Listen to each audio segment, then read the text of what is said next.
ಸುಲಭವಾಗಿ ಸಾಮಾನ್ಯವಾಗಿ ಎಲ್ಲರೂ ಮಾಡಬಹುದಾದಂತಹ ಯೋಗಾಸನಗಳನ್ನ ನಾವು ನೋಡ್ತಾ ಇದ್ವಿ. ಹಿಂದಿನ ಸಂಚಿಕೆಯಲ್ಲಿ ನಾವು ಮಲಾಸನವನ್ನ ಮಾಡುವುದು ಹೇಗೆ ಮತ್ತೆ ಅದನ್ನ ಮಾಡುವುದರಿಂದ ಉಂಟಾಗುವ ಪ್ರಯೋಜನಗಳೇನು ಅನ್ನುವುದನ್ನ ನೋಡಿದ್ವಿ ಮತ್ತೆ ತಿಳಿದುಕೊಂಡಿದ್ವಿ. ಇವತ್ತು ಮಲಾಸನದಲ್ಲಿ ಸ್ವಲ್ಪ ವೇರಿಯೇಷನ್ ಅನ್ನ ನೋಡೋಣ ಮತ್ತೆ ಅದರಿಂದ ಉಂಟಾಗುವ ಪ್ರಯೋಜನಗಳನ್ನ ತಿಳಿದುಕೊಳ್ಳೋಣ.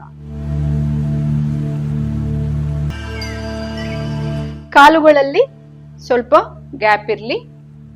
ಎಷ್ಟು ಕೈಯನ್ನ ಮುಂದಕ್ಕೆ ಚಾಚಿ ನಿಧಾನಕ್ಕೆ ಕೆಳಗೆ ಮತ್ತೆ ಮೇಲೆ ಈ ರೀತಿ 5 ರಿಂದ 6 ಬಾರಿ ಮಾಡಿಕೊಂಡು inhale exhale, inhale, exhale, inhale, exhale, inhale, exhale.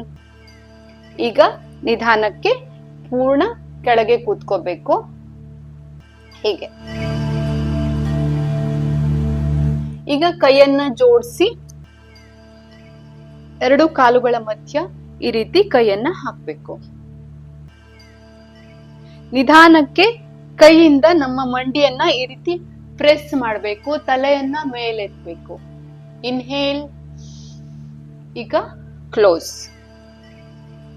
Open, close, inhale, exhale. ಈಗ ನಾವು ಇದನ್ನ ಪ್ರೆಸ್ ಮಾಡಿದವಾಗ ನಮ್ಮ ಬೆನ್ನು ಮೂಳೆಗೆ ಸ್ಟ್ರೆಚ್ ಸಿಕ್ಕಿ ಬೆನ್ನು ಮೂಳೆಯ ಫ್ಲೆಕ್ಸಿಬಿಲಿಟಿ ಜಾಸ್ತಿ ಆಗುತ್ತೆ. ಮತ್ತೆ ಬೆನ್ನು ಮತ್ತೆ ಸೊಂಟ ನೋವಿದ್ರೆ ಅದನ್ನ ಕಡಿಮೆ ಮಾಡುತ್ತೆ. ಮತ್ತೆ ಕುತ್ತಿಗೆಯಲ್ಲೂ ಸಹ ನೋವಿದ್ರೆ ಕಡಿಮೆ ಮಾಡುತ್ತೆ.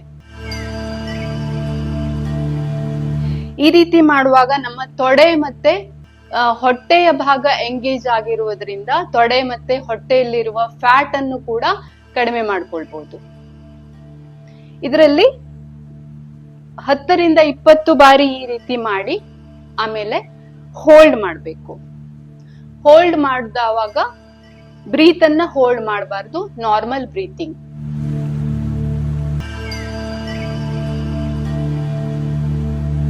ಈಗ ನಿಧಾನಕ್ಕೆ ಕೈಯನ್ನ ಮುಂದೆ ಚಾಚಿ ನಿಧಾನಕ್ಕೆ ಮೇಲ್ ಬರಬೇಕು. ಈ ರೀತಿ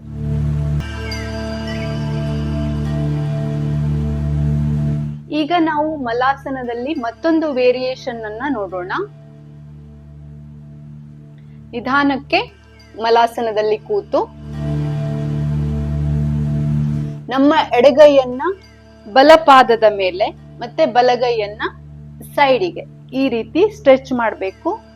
ನಾವು ಯಾವ ಕಡೆಗೆ ಬಗ್ಗಿದೀವೋ ಅದರ ಅಪೋಸಿಟ್ ಸೈಡು ಈ ರೀತಿ ನೋಡ್ಬೇಕು. ಈಗ ಬಲಗೈಯನ್ನ ಎಡಗಾಲಿನ ಮೇಲಿಡಿ, ಎಡಗೈಯನ್ನ ಮೇಲೆತ್ತಿ ಎಡಗಡೆಗೆ ನೋಡಿ. ಈ ರೀತಿ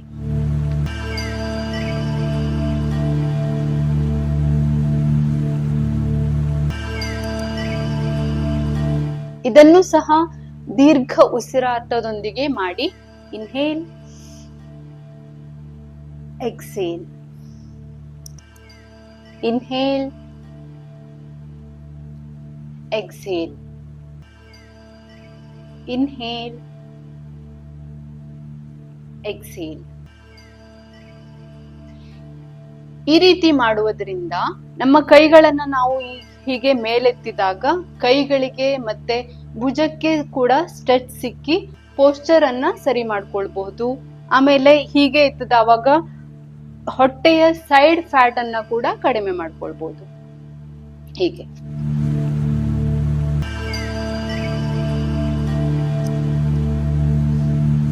ಈಗ ನಿಧಾನಕ್ಕೆ ಮೇಲೆ ಬನ್ನಿ. ಈಗ ನೀವು ನೋಡಿದ್ರಲ್ವಾ ಮಲಾಸನವನ್ನ ಹೇಗೆ ಮಾಡುವುದು ಮತ್ತೆ ಅದರಿಂದ ಉಂಟಾಗುವ ಪ್ರಯೋಜನಗಳೇನು, ಅದರಲ್ಲಿ ವೇರಿಯೇಷನ್ ಅನ್ನ ಹೇಗೆ ಮಾಡುವುದು ಮತ್ತೆ ಅದರಿಂದ ಉಂಟಾಗುವ ಪ್ರಯೋಜನಗಳೇನು ಅನ್ನುವುದನ್ನ.